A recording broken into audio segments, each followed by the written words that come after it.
Aleichem Beshem Hamasyah. Salam sejahtera di dalam nama Kristus.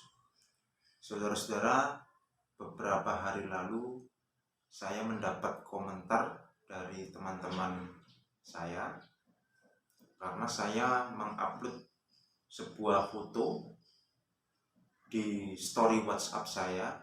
Gambarnya itu sedang banyak orang yang sedang melakukan ibadah dengan cara mereka sujud, dan di gambar itu ada juga wanita yang sedang menggunakan kerudung atau memakai kerudung. Tentu yang dapat melihat story WhatsApp saya adalah teman-teman yang menyimpan kontak saya, sama-sama menyimpan kontak saya. Saya juga menyimpan kontak teman-teman saya. Mereka melihat story WhatsApp saya, lalu ada teman saya, baik itu Islam maupun Kristen, menanggapi gambar itu. Mereka mengatakan, kok ada sholatnya? Jadi mereka kebingungan karena mereka mengenali saya sebagai seorang Kristen. Tetapi di dalam benak mereka pasti bergejolak, ini ibadah kok seperti sholat, tapi Kristen bukan Kristen, lalu seperti Islam tapi juga bukan Islam. Jadi begitu, saudara-saudara. Nah, kali ini saya akan menjawab kebingungan-kebingungan yang mungkin dialami teman-teman saya, tetapi juga tidak hanya kepada teman saya. Ini juga saya tujukan kepada saudara-saudara yang menyaksikan video kali ini. Ibadah kekristenan mula-mula atau gereja perdana pada zaman para rasul itu memiliki dua corak ibadah. Yang pertama ibadah sakramental, yaitu perjamuan kudus, atau di dalam bahasa Arabnya adalah Quddasul Ilahi. Yang kedua ibadah non sakramental, yaitu brevir atau ibadah harian dalam waktu-waktu tertentu atau jam-jam tertentu. Nah, ibadah harian dalam waktu-waktu tertentu atau jam-jam tertentu itulah yang dinamakan sebagai sholat di dalam kekristenan. Ibadah sholat, ibadah kekristenan, baik itu sholat maupun perjamuan kudus, seluruhnya tercatat di dalam Kisah Para Rasul. Memang suatu kewajaran bila kata sholat ini menjadi terasa asing di telinga masyarakat awam, khususnya kekristenan di Indonesia. Karena kekristenan di Indonesia datang dari barat, tetapi lupa bahwa ada kekristenan timur yang sudah melakukan melestarikan sholat sejak zaman para rasul. Sehingga muncul tuduhan bahwa sholat di dalam Kristen merupakan sinkretisme dengan Islam. Saya kira tuduhan semacam ini tidak tepat ya saudara-saudara. Karena apa? Jauh sebelum Islam muncul, jauh sebelum Islam lahir, umat Kristen sudah melakukan ibadah sholat ini. Itu bisa kita jumpai di dalam sejarah Islam sendiri. Tatkala nabinya umat muslim Muhammad pada tahun 627 Masehi menerima delegasi dari Najran, orang-orang Kristen dipersilahkan sholat. Tidak hanya itu, di dalam Sirah Nabawiyah juga tercatat. Di sana disebutkan seorang yang bernama Famiun, seorang Kristen, melakukan ibadah sholat. Jadi terbukti bahwa di dalam sejarah Islam sendiri sudah mencatat ibadah sholat yang sudah dilakukan oleh umat Kristen ini. Lalu apakah ibadah sholat di dalam Kristen ini muncul dari Kristen sendiri? Tidak. Justru ibadah sholat itu berakar dari ritus atau ibadah orang-orang Yahudi. Ibadah sholat di dalam Kristen itu ada 3 kali dan 7 kali ya, sebetulnya itu sama saja. Secara keseluruhan itu 7 kali di dalam sehari. Hanya tergantung bagaimana umat itu melakukan, mungkin hanya 3 kali dan itu berasal dari perjanjian lama. Ada yang melakukan 3 kali, ada yang melakukan 7 kali.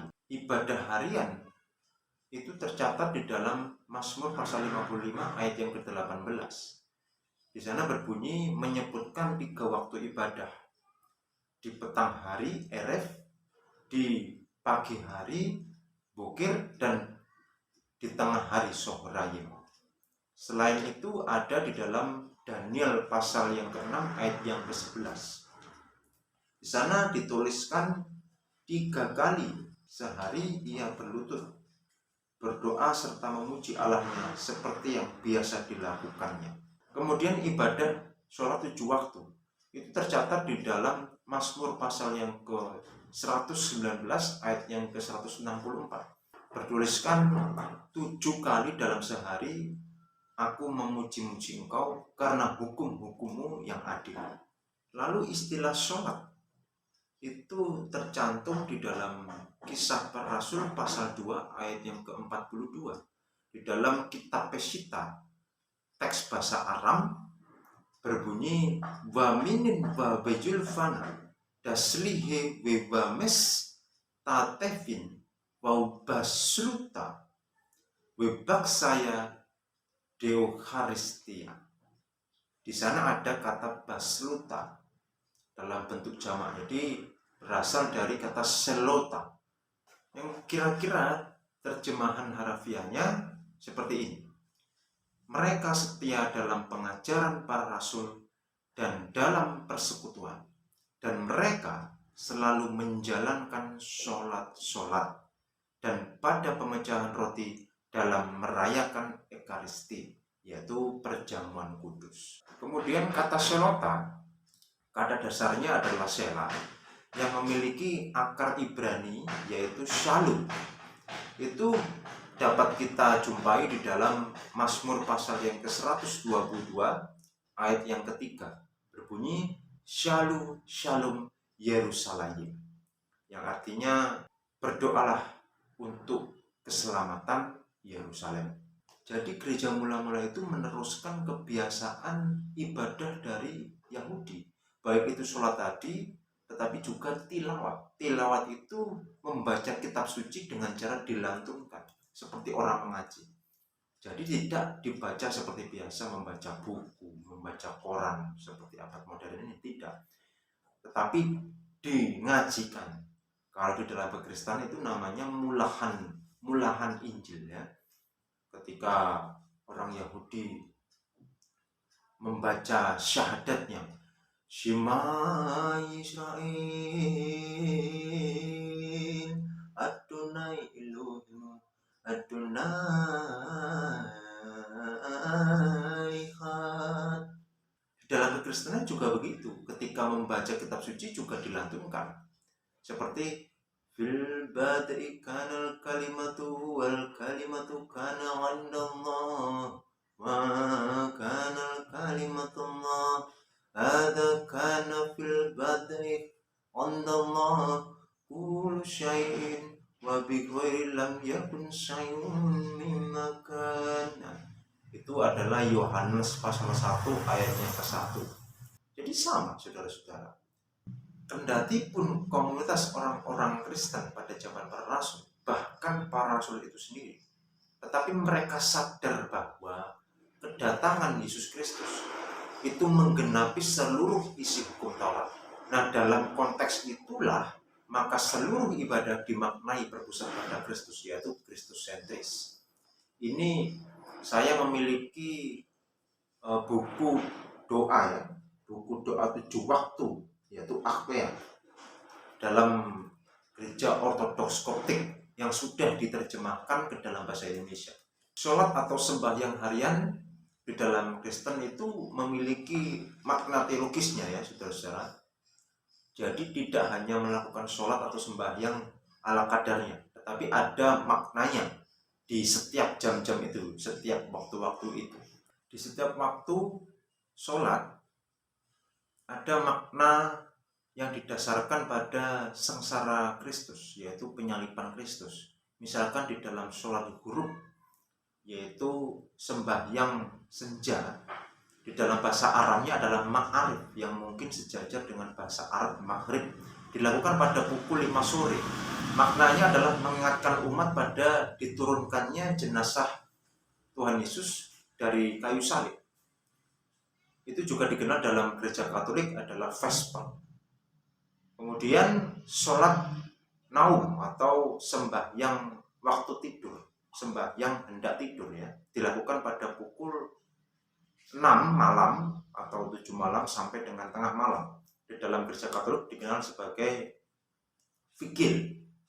Itu mengingatkan umat pada masuknya Yesus ke dalam alam maut, atau berjaga-jaga dan berwaspadalah, karena sesuai dengan perintah Tuhan kepada murid-muridnya untuk selalu berjaga-jaga dan berwaspada. Kemudian sholat nisful lail dilakukan pada pukul 12:30 malam ya. Itu dalam gereja Katolik juga dikenal sebagai veil. Maknanya adalah sama, berjaga-jaga dan berwaspadalah. Kemudian sholat subuh dilakukan pada pukul 4 pagi ya, subuh ya. Itu dikenal di dalam gereja Katolik adalah laudes. Mungkin sejajar dengan sholat subuh di dalam Islam, mengingatkan umat pada kebangkitan Kristus pada pagi hari, fajar ya, karena sholat subuh itu juga dikatakan sebagai sembahyang sing fajar atau sembahyang fajar. Kemudian sholat salisah, sembahyang jam ketiga, dilakukan pada pukul 9 pagi. Itu mengingatkan umat pada pencurahan Roh Kudus, turunnya Roh Kudus. Itu tercatat di dalam Kisah Para Rasul pasal yang kedua ayat yang ke-15. Kemudian sholat sa'adis atau sembahyang jam ke-6 dilakukan pada pukul 12:30 hari ya. Itu mengingatkan umat pada tergantungnya Tuhan Yesus di kayu salib. Itu juga tercatat di dalam Kisah Para Rasul 10 ayat yang ke-9. Di sana tertulis kira-kira pukul 12:30 hari naiklah Petrus ke atas rumah untuk melakukan doa-doa. Kemudian sholat tasyi'ah atau sembahyang jam ke-9 dilakukan pada pukul 3 petang. Itu mengingatkan umat pada kematian Tuhan Yesus di kayu salib. Itu juga tercatat di dalam Kisah Para Rasul pasal 3 ayat ke-1. Di sana tertulis pada suatu hari menjelang waktu sembahyang, yaitu pukul 3 petang naiklah Petrus dan Yohanes ke bait Allah. Itu semua ibadah 7 waktu yang di dalam setiap waktunya memiliki makna teologis yang terpusat pada Kristus. Jadi kekristenan mula-mula melakukan ibadah meneruskan apa yang sudah ada di dalam ritus ibadah Yahudi, tetapi dimaknai yang baru yang berpusat kepada Yesus Kristus.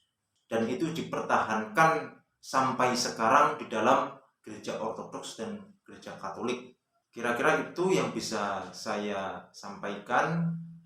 Terima kasih. Tuhan Yesus memberkati. Shalom Aleichem Beshem Hamasiah.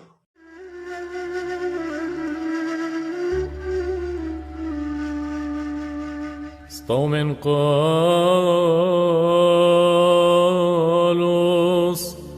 Qur'ilaiso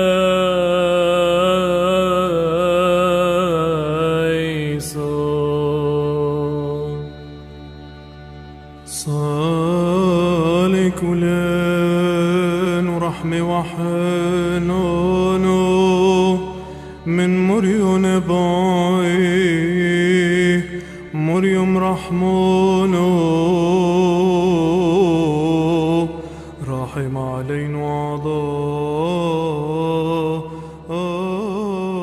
وعضارين تشبحتو وأغلق بابك. ما أحلى ساعة الصلاة لما أقف قدام الله لا أشعر بأحد سوى ما أحلى ساعة الصلاة. اللهم اجعلنا مستحقين أن نقول بشكر: أبانا الذي في السماوات، ليتقدس اسمك، ليأتي ملكوتك، لتكن مشيئتك كما في السماء كذلك على الأرض. خبزنا الذي للغد أعطينا اليوم، واغفر لنا ذنوبنا كما نغفر نحن أيضا للمذنبين إلينا، ولا تدخلنا في تجربة لكن نجينا من الشرير، بالمسيح يسوع ربنا، لأن لك الملك والقوة والمجد إلى الأبد. آمين. فلنشكر صانع الخيرات الرحوم الله أبا ربنا وإلهنا ومخلصنا يسوع المسيح، لأنه سترنا وأعاننا وحفظنا وقبلنا إليه وأشفق علينا وعضدنا وأتى بنا إلى هذه الساعة. هو أيضا فلنسأله أن يحفظنا في هذا اليوم المقدس وكل أيام حياتنا بكل سلام، الضابط الكل الرب إلهنا. أيها السيد الرب الإله ضابط الكل، أبو ربنا وإلهنا ومخلصنا يسوع المسيح، نشكرك على كل حال ومن أجل كل حال وفي كل حال، لأنك سترتنا وأعنتنا وحفظتنا وقبلتنا إليك، أشفقت علينا وعضدتنا وأتيت بنا إلى هذه الساعة. من أجل هذا نسأل ونطلب من صلاحك يا محب البشر، امنحنا أن نكمل هذا اليوم المقدس وكل أيام حياتنا بكل سلام مع خوفك، كل حسد وكل تجربة وكل فعل الشيطان ومؤامرات الناس الأشرار وقيام الأعداء الخفيين والظاهرين، انزحها عنا وعن سائر شعبك وعن موضعك المقدس هذا. أما الصالحات والنافعات فارزقنا إياها، لأنك أنت الذي أعطيتنا السلطان أن ندوس الحيات والعقارب وكل قوة العدو. ولا تدخلنا في تجربة لكن نجنا من الشرير، بالنعمة والرأفات ومحبة البشر اللواتي لابنك الوحيد ربنا وإلهنا ومخلصنا يسوع المسيح، هذا الذي من قبله المجد والإكرام والعزة والسجود تليق بك معه مع الروح القدس المحيي المساوي لك الآن وكل أوان وإلى ظهر الدهور. آمين. ارحمني يا الله كعظيم رحمتك، ومثل كثرة رأفتك تمحو إثمي، تغسلني كثيرا من إثمي ومن خطيتي تطهرني، لأني أنا عارف بإثمي وخطيتي أمامي في كل حين. لك وحدك أخطأت والشر قدامك صنعت، لكي تتبرر في أقوالك وتغلب متى حكمت. لأني ها أنا ذا بالآثام حبل بي، وبالخطية ولدتني أمي، لأنك هكذا قد أحببت الحق، إذ أوضحت لي غوامض حكمتك ومستوراتها. تنضح علي بزوفاك فأطهر، تغسلني فأبيض أكثر من الثلج. تسمعني سرورا وفرحا فتبتهج عظامي المنسحقة. اصرف وجهك عن خطاياي وامحو كل آثامي. قلبا نقيا اخلق فيا يا الله، وروحا مستقيما جدد في داخلي. لا تطرحني من قدام وجهك، وروحك القدوس لا تنزعه مني. امنحني بهجة خلاصك، وبروح رئاسي ثبتني، فأعلم الأثم طرقك والمنافقون إليك يرجعون. نجني من الدماء يا الله إلى خلاصي، فيبتهج لساني بعدلك. يا رب افتح شفتي فيخبر فمي بتسبيحك، لأنك لو آثرت الذبيحة لكنت الآن أعطي، ولكنك لا تسر بالمحرقات، فالذبيحة لله روح منسحق.